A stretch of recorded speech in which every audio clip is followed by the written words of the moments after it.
అన్నీ ఉన్న అల్లుడు నోట్లో శని ఉందన్నట్టుగా ఆ మిడ్మానేర్ ముంపు బాధితులకు 10 ఏళ్ళైనా న్యాయం జరగలేదు.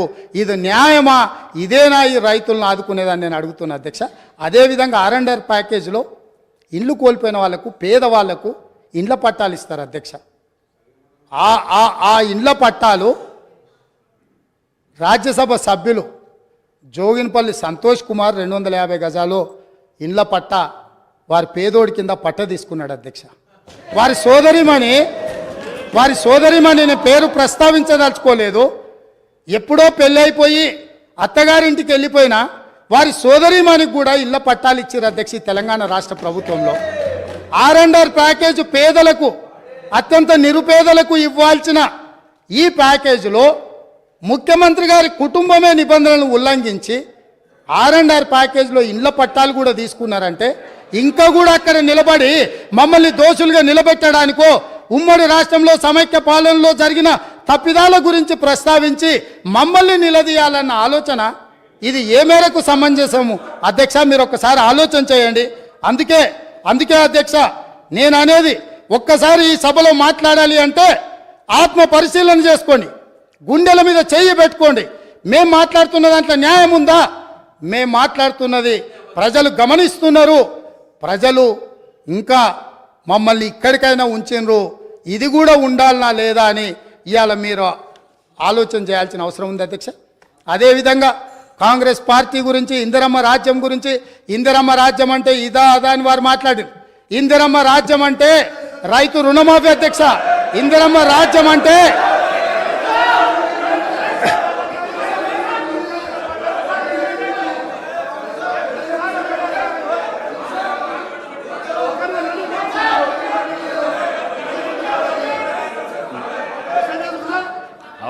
అవకాశం వచ్చినప్పుడు మాట్లాడదు అధ్యక్ష.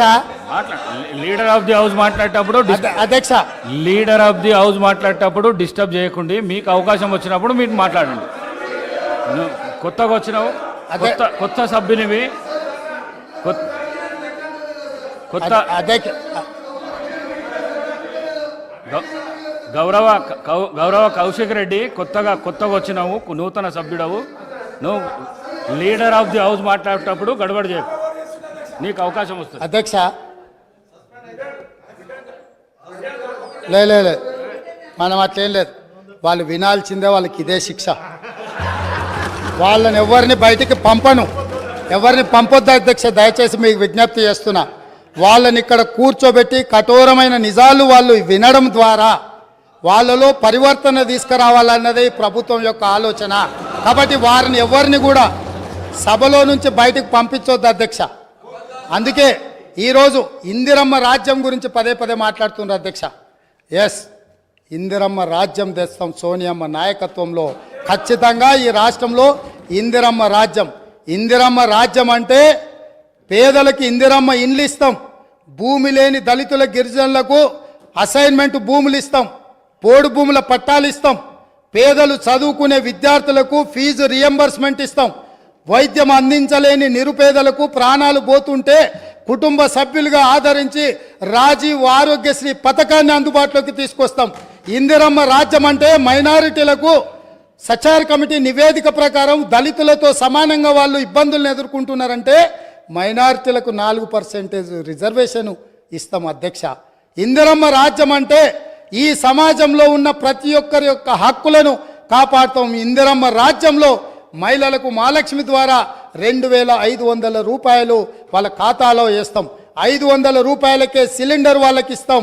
అదేవిధంగా ఇందిరమ్మ రాజ్యంలో వాళ్లకు ఉచితంగా బస్సులో ప్రయాణం చేసే అవకాశాన్ని కల్పిస్తాం. ఇంకా చాలా విషయాలు ఇందిరమ్మ రాజ్యం గురించి చెప్పాల్సినవి ఉన్నాయి, అవి చివరిలో చెప్తా అధ్యక్ష. ఈరోజు కేటీఆర్ గారు మాట్లాడుతూ ఈ గవర్నర్ గారి ప్రసంగం వినేటప్పుడు నాకు సిగ్గైంది వినడానికి అని అన్నారు. నిజంగానే వారు సిగ్గుపడాలి. ఎందుకు అని అంటే నిజంగానే చాలా విషయాలు మేము అందులో ప్రస్తావించుంటే వారు సిగ్గుపడి తల దించుకునేవాళ్ళు. మేము ఎందుకంటే ఇప్పుడే ఎందుకు అన్ని నిజాలు కఠోరమైన సత్యాలను మొదటి సభలోనే ఎందుకు, ఇంకా సుదీర్ఘంగా చర్చ జరగాలి. ఈ చర్చల ద్వారా ప్రజలకు ఆ తల్లిదండ్రులు జైల్లో ఉంటే చంటి పిల్లల్ని సంకలో పెట్టుకొని ఒక ఆడబిడ్డ తన భర్తను కలవడానికి వస్తే పోలీసులు అడ్డుకున్నారు. ఇవాళ గిట్టుబాటు ధర అడిగిన రైతులను బేడీలేసినందుకు సిగ్గుతో తల వంచుకోవాలి ప్రభుత్వం అని చెప్పి, ఆనాటి ప్రభుత్వం అని చెప్పి నేను ఈరోజు చెప్పదలుచుకున్నా అధ్యక్ష. అదేవిధంగా అధ్యక్ష కాపాడండి. అదేవిధంగా అధ్యక్ష Telangana public service commission leader of మీకు అవకాశం ఇస్తా మాట్లాడుదురు. మీకు అవకాశం ఇస్తా మాట్లాడుదురు. మీకు అవకాశం ఇస్తా మాట్లాడుదురు. మీరు బెల్లకు రాకండి. మీరు బెల్లకు రాకండి. మీకు అవకాశం ఇస్తాం మాట్లాడుదురు. మీకు అవకాశం ఇస్తాం మాట్లాడుదురు. సభా గౌరవాన్ని కాపాడండి. సభా గౌరవాన్ని కాపాడండి.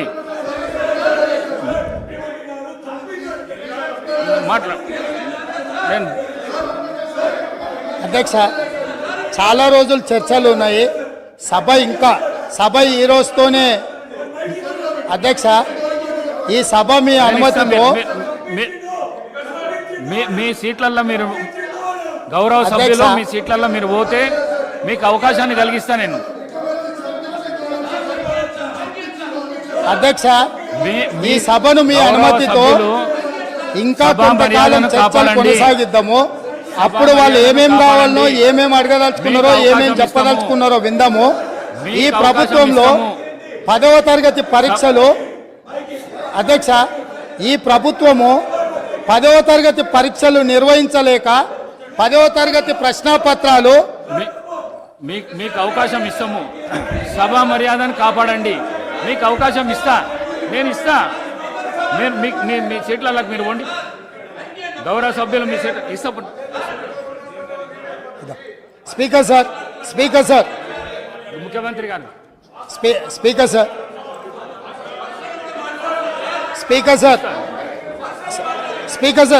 సార్ మీరు అనుమతిస్తే వాళ్ళకు మైక్ ఇస్తే నాకేం అభ్యంతరం లేదు. మీరు అనుమతి ఇచ్చి ప్రజాస్వామ్యంలో వాళ్ళు ఏం చెప్పదలుచుకున్నో చెప్పుకునే అవకాశం ఒకవేళ మీరు ఇవ్వదలుచుకుంటే నాకేం అభ్యంతరం లేదు అధ్యక్ష.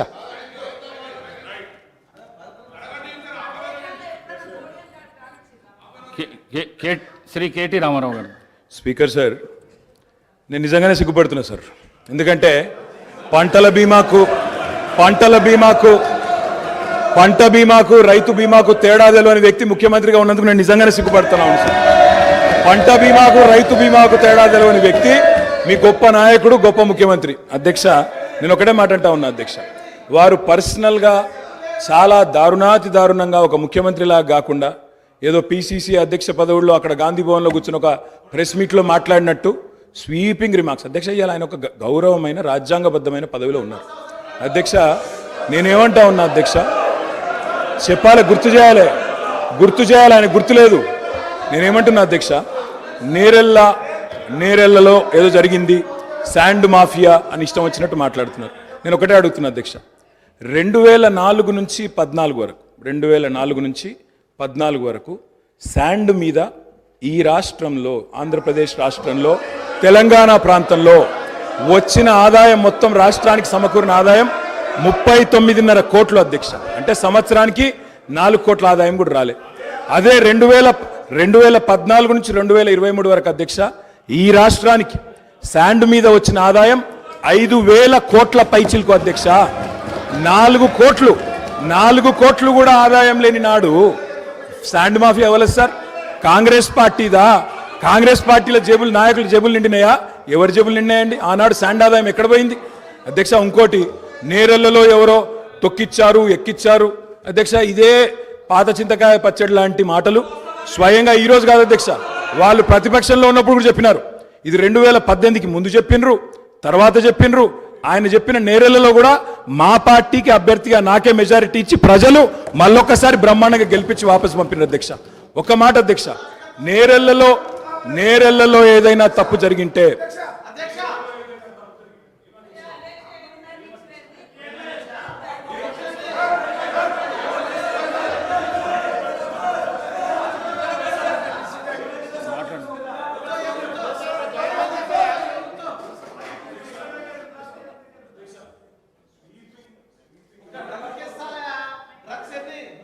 స్వీపింగ్ రిమార్క్స్, నోటికి ఎంత వస్తే అంత మాట్లాడడం.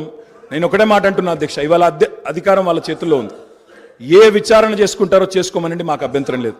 కానీ ఇష్టం వచ్చినట్టు స్వీపింగ్ జనరలైజేషన్లు చేసుకోవడం, నోటికొచ్చినట్టు మాట్లాడడం, ఇది ఒక ముఖ్యమంత్రి పదవి స్థాయిలో ఉండే వ్యక్తికి తగదు. పంట బీమాకు రైతు బీమాకు తేడా తెలియని వ్యక్తి అక్కడ కూర్చోవడం నిజంగా ఈ రాష్ట్ర ప్రజలు సిగ్గుతో తలదించుకుంటున్నారు.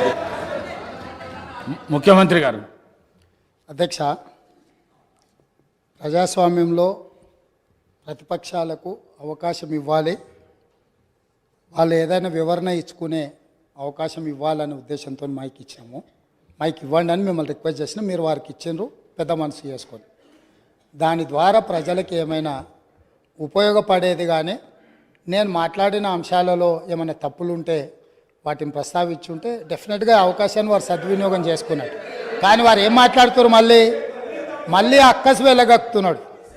ఎందుకనంటే అక్కడేదో మేనేజ్మెంట్ కోటాలో నేను కూర్చుందాం అనుకుంటే ప్రజల నుంచి వచ్చిన ఆయన కూర్చున్నాడు కాబట్టి నేను చూసి ఓర్వలేకపోతున్నా అని కుళ్ళుగా అనిపిస్తుంది తప్ప దాంట్లో ఏమైనా ఉందా అధ్యక్ష?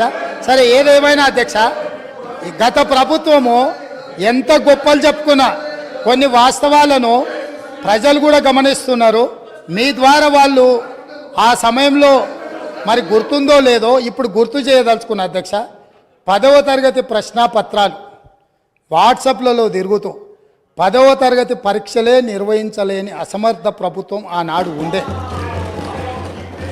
12వ తరగతి అంటే ఇంటర్మీడియట్ ప్రశ్నాపత్రాలు చక్కగా దిద్ది ఫలితాలు ప్రకటించలేక ప్రభుత్వం ప్రైవేటు వ్యక్తులకు ఆనాటి మంత్రివర్గంలో ఉన్న కీలకమైన వ్యక్తి యొక్క మిత్రులకు ఆ కాంట్రాక్టు కట్టబెట్టడంతో సిజీజీ నుంచి తప్పించి అనుభవం లేని వాళ్లకు మిత్రులకు కట్టబెట్టడంతో అందులో జరిగిన ఫలితాల అవకతవకలలా 25 మంది నూనూగు మీసాల యువకులు ఆత్మహత్యలు చేసుకున్నారు.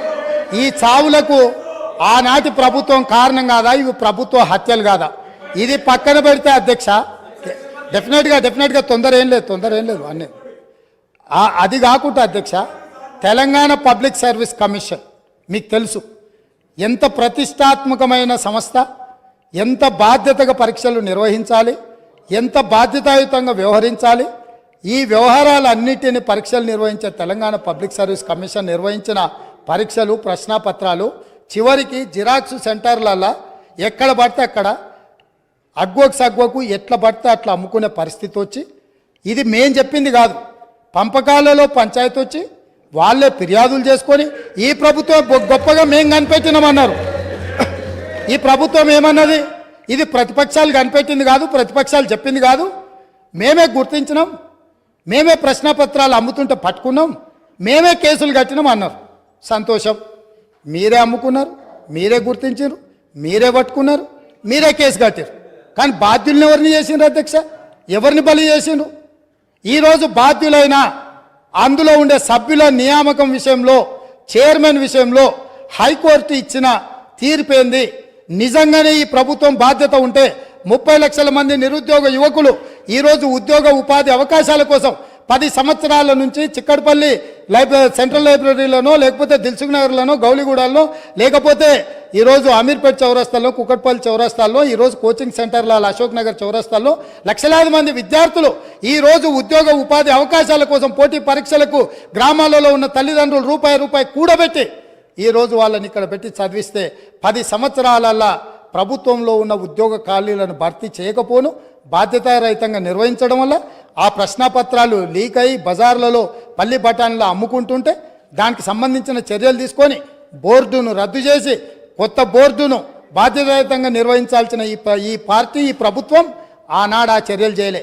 ఎన్నికల్లో వచ్చినప్పుడు వాళ్ళని కొంతమంది విద్యార్థులను పిలుచుకొని కూర్చొని మాట్లాడి మంత్రి గారు చెప్తారు, అవును తప్పు జరిగింది మళ్ళీ మూడోసారి అవకాశం ఇస్తే మిమ్మల్ని నిండా ముంచుతామని వాళ్ళకి మాటలు చెప్తున్నారు. తప్పు జరిగిందని మీరు గుర్తించినప్పుడు, మీ పాత్ర అందులో లేనప్పుడు పాత్రులైన బాధ్యులైన వాళ్ళ మీద చర్యలు తీసుకోవడానికి మీరు ఆ పరీక్షలను నిర్వహించిన వాళ్ళ మీద బోర్డులో నియమించిన సభ్యులకు అర్హత లేదు అని కోర్టు కూడా ప్రభుత్వానికి సూచన చేసినప్పుడు యుద్ధ ప్రాతిపదికన చర్యలు ఎందుకు తీసుకోలేదు? దీనికి కారణం మీరు కాదా? ఇలాంటి 10వ తరగతి పరీక్ష నిర్వహించలేనోళ్ళు, 12వ తరగతి పరీక్షల పేపర్లు దిద్దలేనోళ్ళు, తెలంగాణ పబ్లిక్ సర్వీస్ కమిషన్ ద్వారా ప్రభుత్వ ఉద్యోగ నియామకాలు చేపట్టలేనోళ్ళు ఖచ్చితంగా సిగ్గుతో తల వంచుకోవాల్సిందే. తెలంగాణ సమాజానికి క్షమాపణ చెప్పి తీరవలసిందే అధ్యక్ష.